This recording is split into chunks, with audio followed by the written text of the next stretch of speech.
Okay, finally found the time to read this much celebrated and much talked about book, Atomic Habits.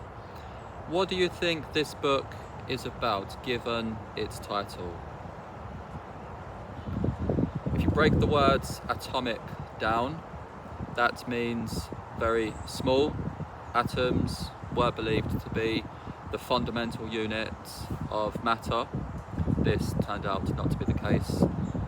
Atoms have constituent particles, but nonetheless, atoms, the atomic world, is to do with the very small, and habits should be fairly straightforward. So the idea of this book is rather like the old saying, take care of the little things as the big things will take care of themselves. This book is all about improving the tiny little things that we do, the tiny habits on a daily basis, small improvements to various aspects which you might at first think are not very important, don't matter in the great scheme of things. The author of this book suggests that they do, that the tiny little details of our lives, our daily habits, over time make the difference between failure and success. So whereas other books have tended to stress sort of the big ideas of self-image and motivation, the author of this book very much is looking at the process or the system by which we form habits, good or bad. And he has broken down the process, he has broken down the system, the way we form habits, into 4 different parts. So first of all, stage 1 is cue. What is cueing our behaviour? What's initiating our behaviour? If, for example, one is trying to lose weight, the smell of pleasant food might initiate someone to go into the restaurant, go into the supermarket. It might be when somebody is in the supermarket and they're at the checkout and the candy is nearby, and that becomes the visual stimulus, the initiation, the cue of a particular behaviour. So these are environmental cues that are all around us. The second part of the process is craving. So the desire, the will to act upon the cue. You see the candy in the shop, and that initiates desire, will to want to eat, want the satisfaction of the sugar, the chocolate, the taste of whatever it is you're possibly trying to cut down. This is the craving. Then you have the response. So that is the action that we take to satisfy the craving, which was initiated by the cue.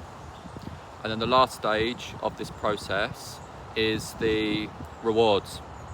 So once you've eaten the chocolate, once you've used social media, once you've gone for a run, in the case of good habits. So all of this matters because it's about maximizing each part of the process to encourage ourselves to form better habits and to practice better habits and to discourage ourselves from the negative habits which are taking us away from our goals.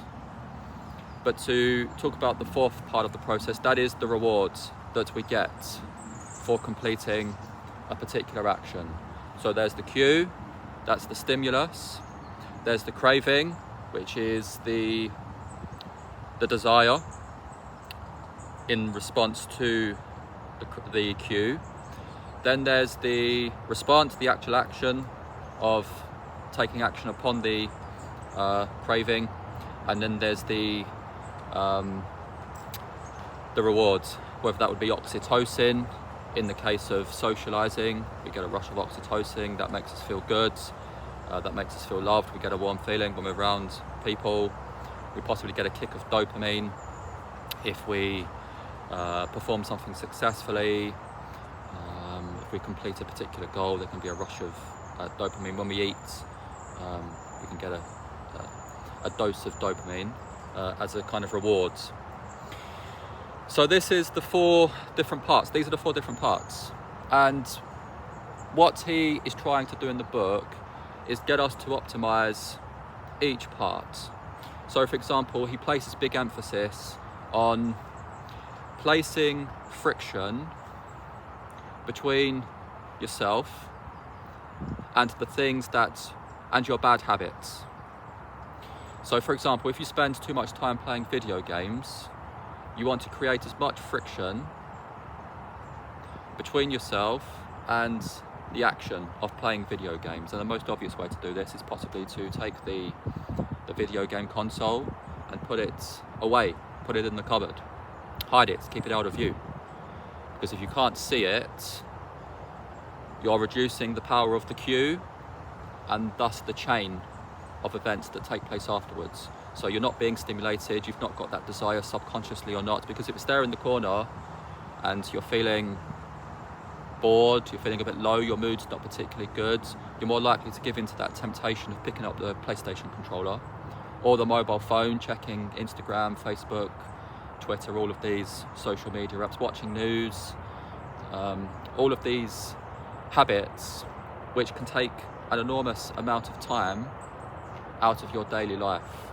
I think it's something like 2 hours people spend on average on their mobile phones every day. That's an incredible amount of time. So everyone has bad habits.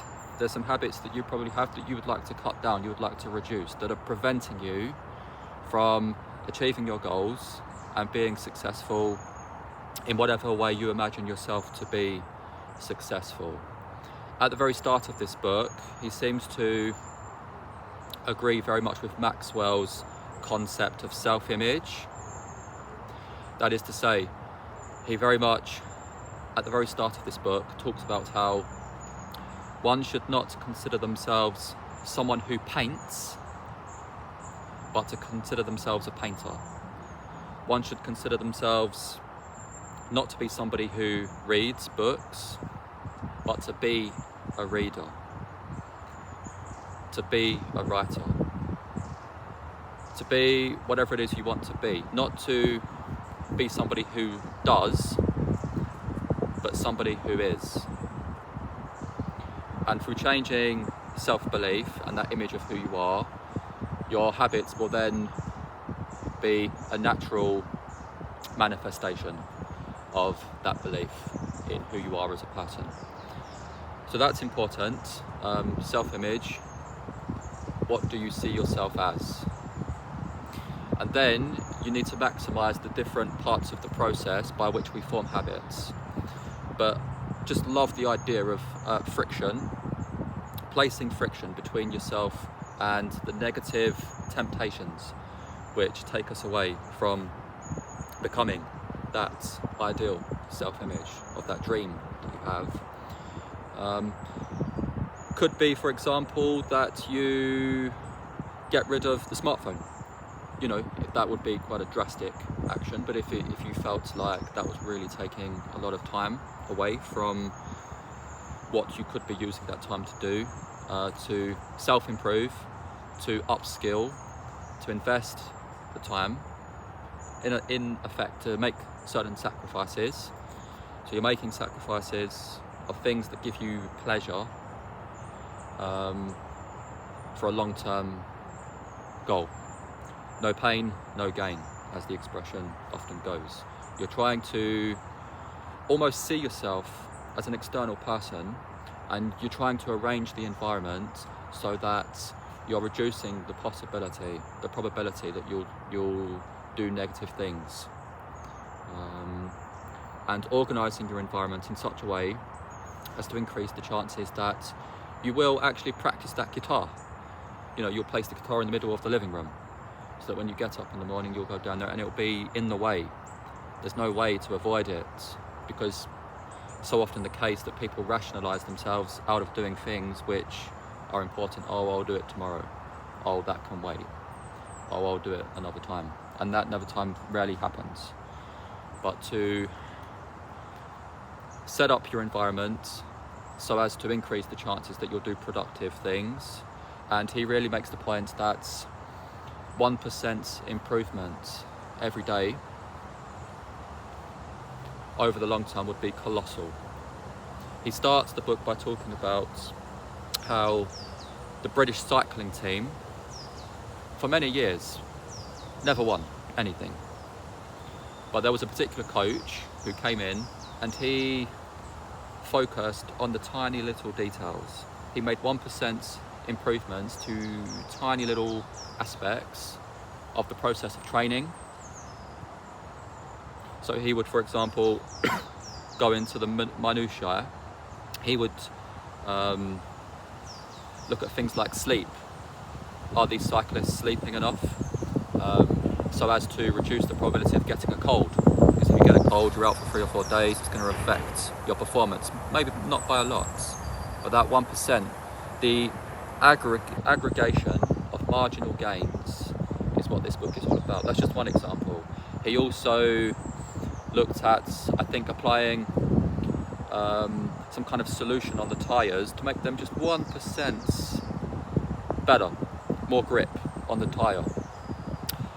He then looked at their habits regarding when they started training, what they did during training, what they were wearing, looking at the tiny little details of which clothes they were wearing and whether that improved their times.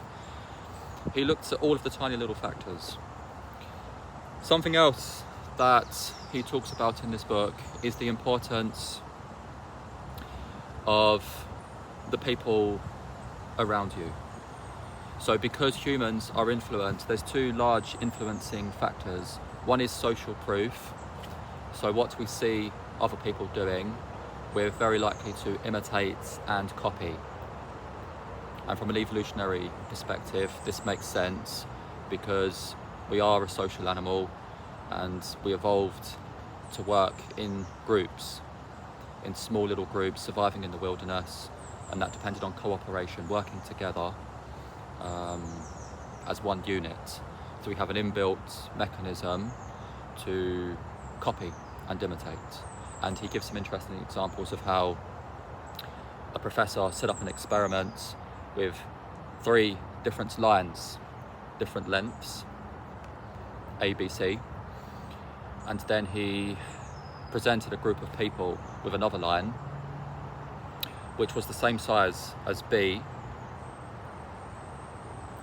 and he got a number of people to stage voting. So in this experiment, when nobody, so the actual answer was B. This line was the same as line B, but the professor set it up so that if lots of people chose C, which was obviously wrong, you can see it straight away that it's B, but if lots of people choose C, people were more likely to go with C, even though the answer is obviously wrong. And so this is an example of social proof. We simply just copy other people. And the other influencing factor is authority, the role of authority figures. We're more likely to believe people we perceive to be authority figures, experts, and so on. So listening to people, listening to the right people, and surrounding yourself with positive-minded people who have good daily habits and who are effective and who are successful is crucial. It's one of the reasons why Silicon Valley, all of those young people go there, people in the tech industry, and you get this huge synergy. They all feed on each other's talents, creativity, ideas, and you get this huge exponential growth of technological innovation and advancement because they're all bouncing off each other. Similarly, if you go into a rundown area, perhaps one of the post-industrial towns in the UK, there's a kind of drab, lack of energy, and again, that negative energy can feed on itself where everyone feels down in the dumps, no one's motivated to actually get anything done, make something of themselves, go outside, think outside the box, just have a sort of low expectations and conform to that culture of low expectations. So I've spoken for around 15 minutes. This is a very good book.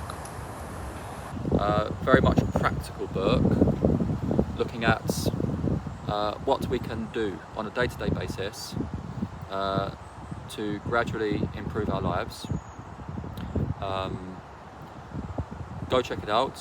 Hope you enjoyed this video. Thanks for watching.